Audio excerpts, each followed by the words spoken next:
Hello friends, welcome to potential classes. आज 2-3 दिन के बाद मैं सेशंस ले रहा हूँ क्योंकि मेरा पेट वाला एग्ज़ाम था और मुझे मेरा सेंटर लखनऊ गया था। तो इसी सिलसिले में वहाँ गया था, वहाँ से लौटा तो 1-2 दिन उस वजह से लेट हुआ, उसके लिए माफ़ी चाहता हूँ। हालांकि मैं फिर पुराने क्वेश्चन जो 1-2 दिन वाले हैं मैं आगे आने वाले सेशंस में धीरे धीरे मिला के कवर करा दूँगा, आपको उसकी टेंशन लेने की जरूरत नहीं है। ओके, चलिए आज का जो इम्पोर्टेंट करंट अफेयर्स है वो हम शुरू करते हैं। आज है 18 अक्टूबर और उसके जो भी आज जो खबरें न्यूज़ में हैं तो उनको आज मैं बताता हूँ। चलिए शुरू करते हैं बिना समय गंवाए हुए। तो आज की पहली खबर है इंटरपोल के बारे में। अभी इंटरपोल ने क्या किया है, अभी इंटरपोल की मीटिंग हुई है। तो इंटरपोल की ये मीटिंग हुई कहाँ है, 2022 की मीटिंग 90वीं मीटिंग थी, दिल्ली में हुई है, इसलिए इंपॉर्टेंट हो जाती है, इसलिए ये न्यूज़ में था। ठीक, और इंटरपोल का क्या मतलब होता है, इंटरनेशनल क्रिमिनल पुलिस ऑर्गेनाइजेशन, जो कि और इंटरपोल बना कब था, 1923 में। मेरे साथ रिपीट करते चलिएगा, आपको सब कुछ याद हो जाएगा। इंटरपोल का full form international criminal police organisation, ये बना कब, 1923 में। इंडिया ने कब ज्वाइन किया इसको, 1949 में। ध्यान रखिएगा, इंडिया ने ये 1923 में बना, लेकिन इंडिया ने इसको 1949 में ज्वाइन किया। तो इसका हेडक्वार्टर कहाँ है, इसका हेडक्वार्टर फ्रांस के पेरिस में है। कहाँ है, फ्रांस के पेरिस में है। इसके चेयरपर्सन, अभी करंट चेयरपर्सन है दुर्गन स्टॉक। तो आप इसको याद कैसे रख सकते हैं, दुर्गन स्टॉक को। इंटरपोल पुलिस का काम क्या होता है, पुलिस का काम होता है कि जो दुर्जन लोग होते हैं, दुर्जन लोग मतलब जो चोर हो गए, डकैत हो गए, बदमाश हो गए, मतलब जो क्रिमिनल लोग होते हैं बेसिकली। क्रिमिनल मतलब दुर्जन होता है, उनको पकड़ना। और दुर्जन से बना दुर्गन। ठीक, और स्टॉक मतलब होता है किसी का पीछा करना। एक स्टॉक मार्केट वाला पढ़ा होगा आपने, ठीक, वो वाला नहीं। अगर स्टॉक से आप रखेंगे, स्टॉक मतलब पीछा करना, पीछा दुर्जनों का पीछा कौन करेगा, स्टॉक पुलिस। तो आप इस तरीके से इंटरपोल के जो है चेयरपर्सन कौन है, दुर्जन स्टॉक। ठीक है, वो आपको अभी नहीं, लेकिन आप जैसे ही वो क्वेश्चन देखेंगे आपको तुरंत याद आ जाएगा। ठीक, और अगला क्वेश्चन भारतीय रेलवे से है। इंडिया की जो है पहली एल्यूमिनियम फ्रेट रैक जो शुरू किए हैं वो भुवनेश्वर रेलवे स्टेशन ने चालू किया, भुवनेश्वर रेलवे स्टेशन पे। ये फ्रेट रैक होता क्या है, फ्रेट रैक एक माल ढुलाई वाला रैक है। आपने देखा होगा कि ट्रेन में क्या कहते हैं, बड़ी बड़ी जो मालगाड़ियाँ होती हैं उनमें पीछे ऐसे खुला खुला पड़ा रहता है, लेकिन इसमें क्या किया गया है, ये मान लीजिए मालगाड़ी है, ठीक, मालगाड़ी में इसको एल्यूमिनियम की ऐसे चारों तरफ से बाइंडिंग कर दिया गया है, इनमें चारों तरफ से। मान लीजिए ऐसे पूरा खुला रहता है, तो इसमें क्या किया गया, ऐसे ये इसके रैक बना दिए गए। आपने रैक इस्तेमाल किए होंगे तो आप पता होगा। ठीक, तो आइए बढ़ते हैं अगले क्वेश्चन की ओर। फिलहाल बात रही अगले क्वेश्चन की, तो आप रेलवे की बात आ रही है। तो जैसे कि फ्रेट रैक जो है अभी माल ढुलाई रैक है, इसको भुवनेश्वर के रेलवे स्टेशन पे चालू किया गया है। उसी तरीके से जो पहली फुल्ली एसी ट्रेन है, पहला फुल्ली एसी स्टेशन, ये कौन बना, एम विश्वेश्वरैया रेलवे स्टेशन। कहाँ पे, बेंगलुरु में। M Visvesvaraya railway station India का पहला फुल्ली एसी स्टेशन है। कहाँ पे है, बेंगलुरु में। अब आगे बढ़ते हैं अगले क्वेश्चन की ओर। इंडिया की पहली, अब जब इंडिया की पहली प्रथम इंडिया की बात ही हो रही है, तो बात करते हैं इसके जो है अभी क्या किया है इंडिया का, एक मिनट, हाँ, इंडिया का जो है पहला पहला प्राइवेट रॉकेट इंजन कारखाना, इंडिया का पहला प्राइवेट रॉकेट इंजन कारखाना बना कहाँ पे है, ये बना है चेन्नई में। क्या हो रहा है यार, चलिए, इंडिया का पहला प्राइवेट रॉकेट इंजन कारखाना चेन्नई में बना है। ठीक, और अगले क्वेश्चन की बात, जो है संघाई कॉरपोरेशन ऑर्गेनाइजेशन का ने अपना पहला कल्चरल एंड टूरिज्म कैपिटल चुना है, किसको, बनारस को। एससीओ ने अपना पहला कल्चरल और टूरिज्म कैपिटल बनारस को चुनी है। अभी कल पीटी वाला एग्जाम था, उसमें एक पूछा था कि अभी संगाई महोत्सव मनाया कहाँ गया है, संगाई महोत्सव, तो उसका आंसर था मणिपुर। ठीक है, तो ये अगर आप डेली करंट अफेयर्स को फॉलो करते होंगे, चाहे जिसको फॉलो कर रहे हो आप, तो उसने उन्होंने बताया था कि जो है वो मणिपुर में बनाया गया था। तो चूंकि ये बहुत ये इंपॉर्टेंट इसीलिए हो जाता है, आप देख रहे हैं कि संगाई से रिलेटेड कई क्वेश्चन पूछ रहा है। तो वैसे ही ये संगाई महोत्सव एक, हाँ, संगाई ने अपनी पहली कल्चरल टूरिज्म कैपिटल जो है बनारस को चुना है। ठीक, अब बात करते हैं आगे। पुअर्टी, आज है 18 अक्टूबर, कल था 17 अक्टूबर। 17 अक्टूबर को हर साल पुअर्टी एलिवेशन डे मतलब गरीबी उन्मूलन दिवस मनाया जाता है, हर साल 17 अक्टूबर को। 2022 में इसकी थीम क्या थी, dignity for all in practice, मतलब सभी के लिए डिग्निटी हो वास्तविकता में। मतलब जो जब ऐसे देखेंगे तो हर सबके पास पैसा रहेगा, जब सबके पास पैसा रहेगा तो कोई किसी से छोटा बड़ा महसूस नहीं करेगा, सबकी डिग्निटी मेंटेन रहेगी। तो इसी को देखते हुए dignity for all in practice आप ऐसे याद कर सकते हैं। डिग्निटी कब रहेगी, जब सबके पास पैसा रहेगा। पैसा कब होगा, पुअर्टी को खत्म कर दिया जाएगा। पुअर्टी कब खत्म होगी, हर साल 17 अक्टूबर को। ठीक, जैसे 17 अक्टूबर को मेरा बर्थडे भी होता है। यहाँ अगर आप चाहें तो मुझे थैंक यू मेरे मेल पे भेज सकते हैं, vibossing101@gmail.com पे।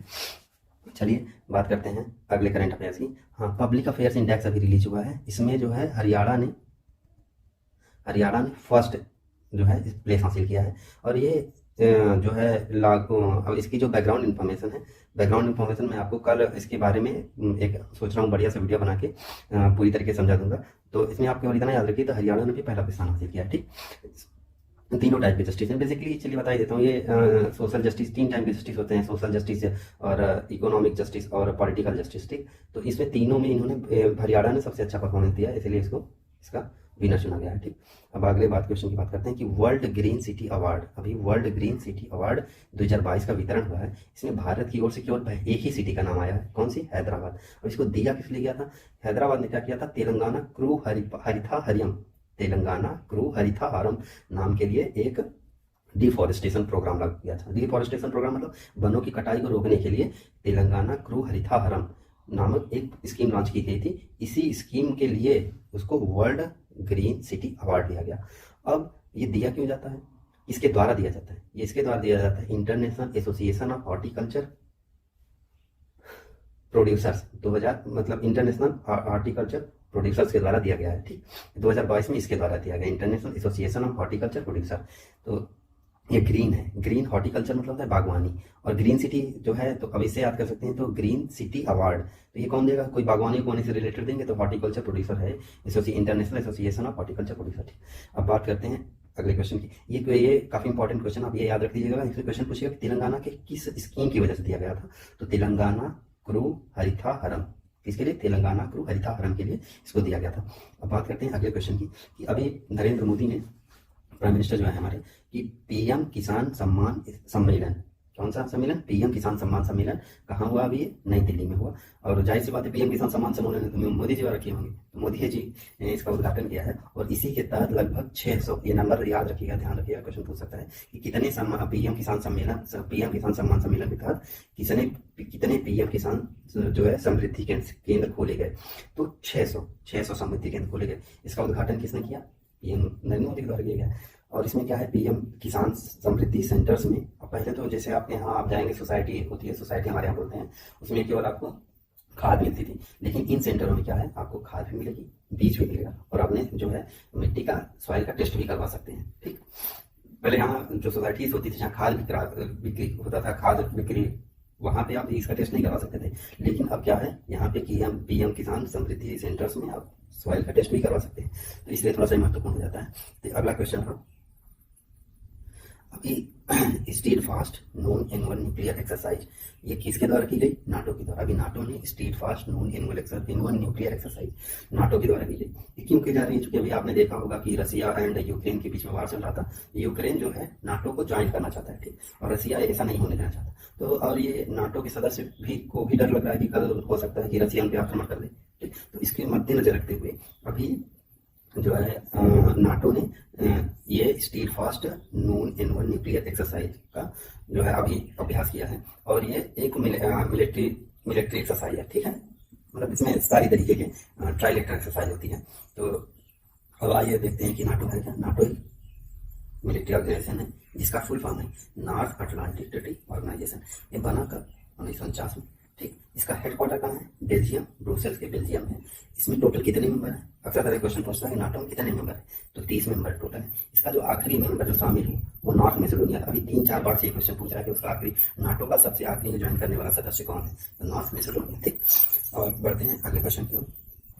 एग्रीमेंट ऑन मैरीटाइम डिस्प्यूट, मतलब एक एग्रीमेंट अभी अकॉर्ड साइन हुआ। मैरीटाइम मतलब समुद्री, डिस्प्यूट मतलब झगड़ा। अभी जो है समुद्री झगड़ा चल रहा था, उसके बीच में एक अकॉर्ड साइन हुआ। तो ये झगड़ा इतना इंपॉर्टेंट क्यों है, पहले इसके बैकग्राउंड इन्फॉर्मेशन समझिए। ये झगड़ा शुरू हुआ इजराइल के बनने के साथ ही। इजराइल और लेबनान में क्या होता है, इजराइल का ये इजराइल है, ठीक, और यहाँ पे है कहीं लेबनान। तो इनके बीच में जो है एक गलत मान लिया, ये मान लीजिए यहाँ इजराइल है, यहाँ लेबनान है। ये वाला जो एरिया आता है समुद्र वाला, ये वाला लेबनान कहता है मेरा, ठीक, इसको और इजराइल कहता है मेरा है। तो जब से इजराइल बना था तभी से इन दोनों के बीच में झगड़ा चल रहा था। तो अभी जो है जो कि अमेरिका के राष्ट्रपति थे, उन्होंने जो है इजराइल का बनाया है।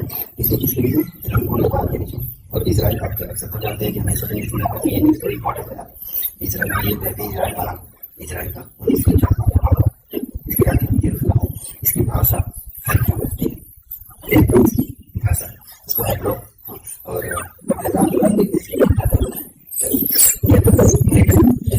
जो कि याद रखिएगा इजराइल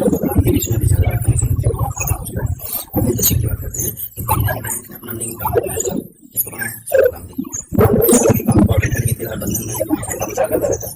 तो थोड़ा देख लीजिएगा, हालांकि मैं तो रिकमेंड नहीं करूँगा इसको। एक बंधन में जो है बढ़िया काम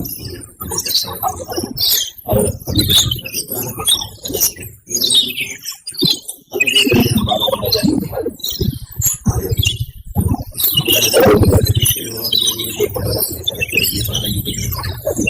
तो इसमें जेसीबी बुलडोजर फैक्ट्री, जेसीबी जो है बेसिकली कंपनी का नाम है, जैसे पार्ले कंपनी है वैसे जेसीबी की कंपनी।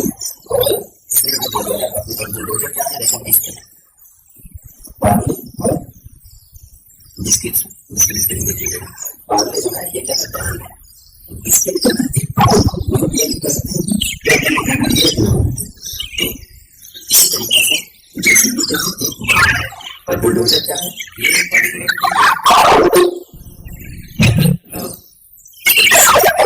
तो इस बात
Thank you.